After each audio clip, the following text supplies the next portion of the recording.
KB Channel.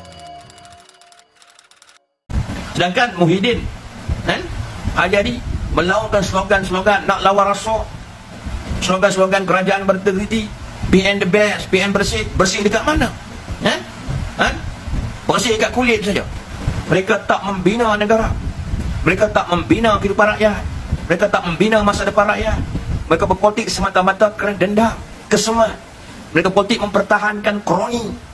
Mereka politik untuk mengamuk kesenangan, kekayaan negara, dan menjadikan rakyat hanya sebagai alat untuk mereka mendapatkan kuasa tersebut saja. Ini ceritanya.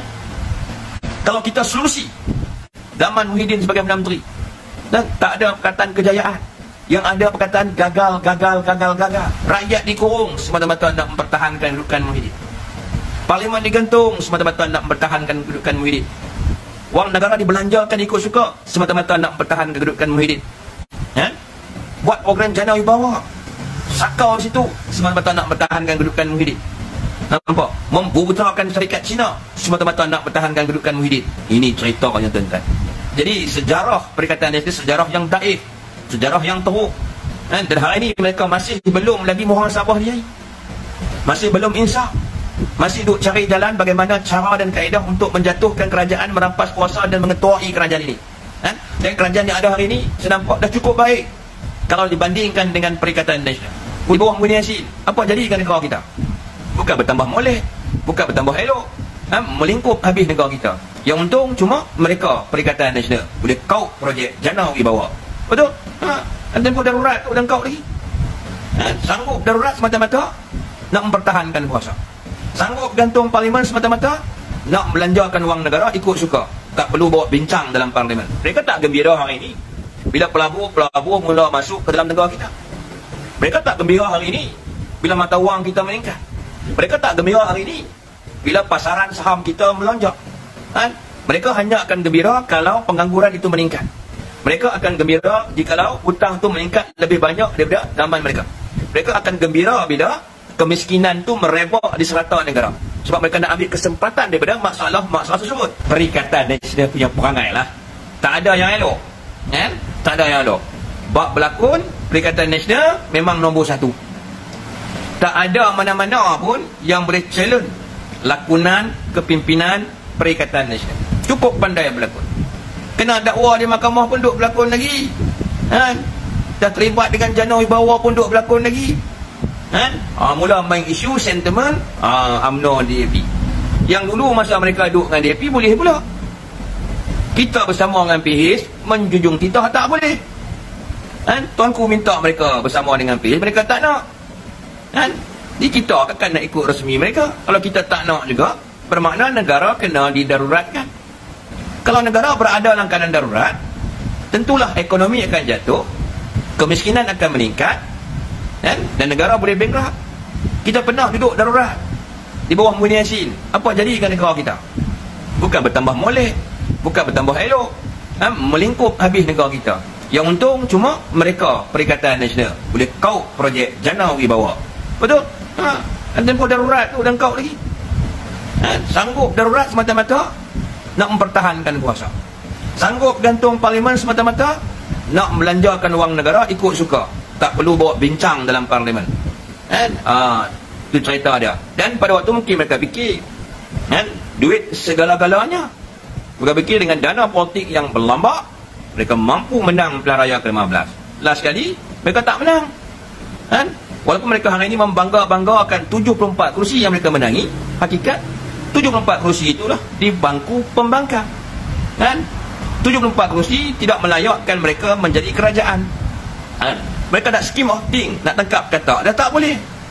Sebab undang-undang anti lompat parti dah wujud. Lepas tu ada pula persepsi di bawah mereka.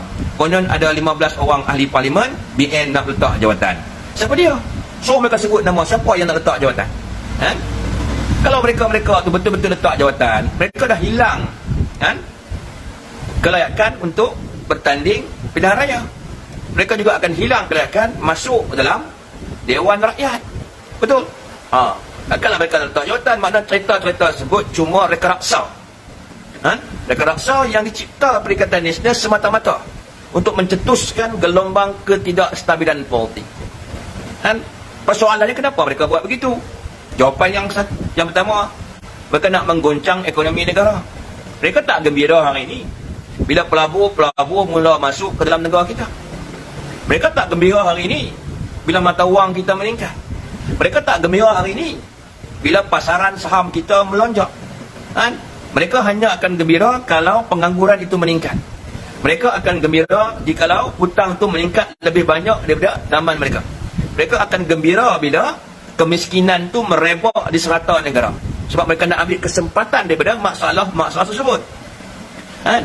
Dan sekiranya kalau kerajaan berjaya memulihkan ekonomi, itulah perkara yang paling mereka tak suka. Kan? Mereka cuba untuk menggagalkan usaha kerajaan untuk jadi kerajaan yang terbaik kepada negara dan rakyat. Ini cerita tuan-tuan. Mat Sepanjang betul? Siapa yang tersepit ni? Tak tersepit lah. Tengok kerajaan perpaduan ni ada 138 kursi. Tersepit ke mana? Sorry, 148 kursi. Tersepit ke mana? Ha? Ini bukan zaman Muhyiddin Yassin yang tersepit, yang ada kursi 118 kursi. Ini 148 kursi. 2/3 daripada ahli Parlimen Malaysia. The strong government. Tanpa sokongan pembangkang pun, kan, kita boleh luluskan macam-macam rang undang-undang. Kita tuntut majoriti kita. Tak ada masalah. Kan? Sebab membangkang Perikatan Nasional liability kepada politik Malaysia. Kan? Mereka membangkang untuk menjahanamkan negara. Mereka membangkang untuk menyusahkan rakyat. Mereka membangkang untuk merosakkan ekonomi. Dan sebab itu je modus operandi yang mereka boleh laksanakan untuk kembali berkuasa. Kan? Dan kita jangan terikut-ikut cara mereka. Kalau kita terikut-ikut cara mereka, bermakna kita telah jadi sebahagian daripada mereka. Adakah kita nak jadi sebahagian daripada mereka? Tentulah kita tak nak, kan? Betul? Sebab Perikatan Nasional pemimpin ni hanya memikirkan keuntungan peribadi, hanya memikirkan jawatan peribadi, hanya mikir kepentingan keluarga. Sampai minyak masak bersubsidi pun, anak kepada pemimpin besar sorok. Minyak subsidi sepatutnya disalurkan kepada masyarakat untuk mengurangkan beban kos sara hidup. Betul? Subsidi itu datangnya daripada kantung wang rakyat, kantung wang negara. Mungkin subsidi berasal daripada hutang negara, mungkin berasal daripada pembayar cukai. Betul? Sepatutnya pemimpin tu janganlah membiarkan anak sendiri mengambil kesempatan atas minyak subsidi untuk mengauk keuntungan, mengkayakan diri dan keluarga sendiri. Ini semua sampah masyarakat dalam politik, saudara. Tidak bertanggungjawab, mengambil kesempatan atas wang negara. Ini perangai-perangai yang tak elok, yang tak sepatutnya berlaku. Sedangkan Muhyiddin Haryadi melaungkan slogan-slogan nak lawan rasuah, slogan-slogan kerajaan berintegriti, PN the best, PN bersih. Bersih dekat mana? Bersih dekat kulit saja. Nak tunjuk ke rakyat ini buah import daripada luar. Rakyat pun seronoklah pada waktu tu tengok buah import, kulit cantik, benih elok. Kupas kulit, tengok isi buruk. Tanya anak rakyat, ayah, isi buruk berulat. Nak buat benih boleh tak? Buat benih apa, lempak ke laut lah, benih apa lagi? Maknanya Perikatan Nasional jangan kita sokong lagi. Mereka tak membina negara, mereka tak membina kehidupan rakyat, mereka tak membina masa depan rakyat. Mereka berpolitik semata-mata kerana dendam, kesemat. Mereka politik mempertahankan kroni. Mereka politik untuk mengamuk kesenangan, kekayaan negara, dan menjadikan rakyat hanya sebagai alat untuk mereka mendapatkan kuasa tersebut saja. Ini ceritanya. Kalau kita solusi zaman Muhyiddin sebagai Perdana Menteri, dan tak ada perkataan kejayaan, yang ada perkataan gagal. Tengok pada sektor ekonomi, gagal teruk, pensan berdiri. Tengok stok market negara menjunam, pensan berdiri. Tengok pada kadar pengangguran meningkat, pensan duduk. Tuan-tuan, rakyat dikurung semata-mata nak mempertahankan kedudukan Muhyiddin. Parlimen digantung semata-mata nak mempertahankan kedudukan Muhyiddin. Wang negara dibelanjakan ikut suka semata-mata nak mempertahankan kedudukan Muhyiddin. Buat program jana wibawa, sakau di situ semata-mata nak mempertahankan kedudukan Muhyiddin. Nampak? Membubuterakan syarikat Cina semata-mata nak mempertahankan kedudukan Muhyiddin. Ini ceritanya, tuan-tuan. Jadi sejarah Perikatan Nasional sejarah yang daif, sejarah yang teruk. Dan hari ini mereka masih belum lagi muhasabah diri. Masih belum insaf. Masih duk cari jalan bagaimana cara dan kaedah untuk menjatuhkan kerajaan, merampas kuasa dan mengetuai kerajaan ini. Dan kerajaan yang ada hari ini senampak dah cukup baik kalau dibandingkan dengan Perikatan Nasional. Hutang tidak meningkat, pelaburan masuk, pengangguran berkurangan, bantuan-bantuan mula diagihkan kepada rakyat. Dan ada pula sahabat terlepas mereka memainkan persepsi 200 tak cukup. Memanglah tak cukup. Kenapa aja tak cukup? Salah siapa? Salah Mahayadin Yassin juga. Karena kadar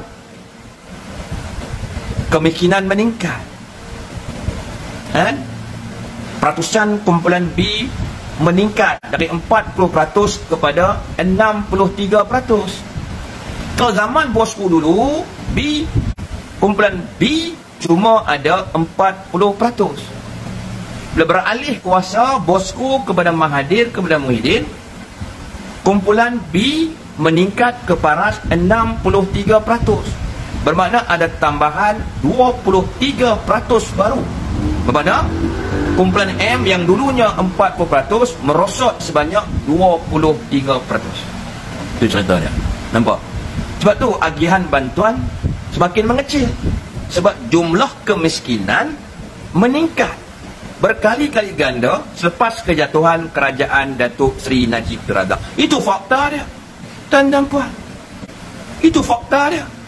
Kalau kadar kemiskinan itu berkurangan di bawah pimpinan Perikatan Nasional, tentu bantuan yang terima rakyat hari ini mungkin RM600, mungkin RM800. Sebab agihan bantuan tu boleh dinaikkan jumlahnya kerana penerimanya semakin mengecil. Ini penerima semakin banyak.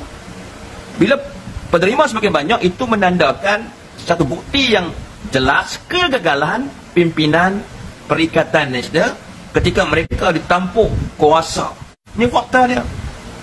Mereka boleh beralasan COVID dan sebagainya, tapi hakikat realiti kejatuhan ekonomi negara bukanlah hanya kerana COVID, tapi sebabkan Perikatan Nasional yang tamak berkuasa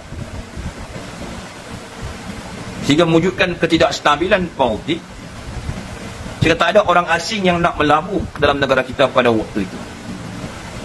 Okey, tuan.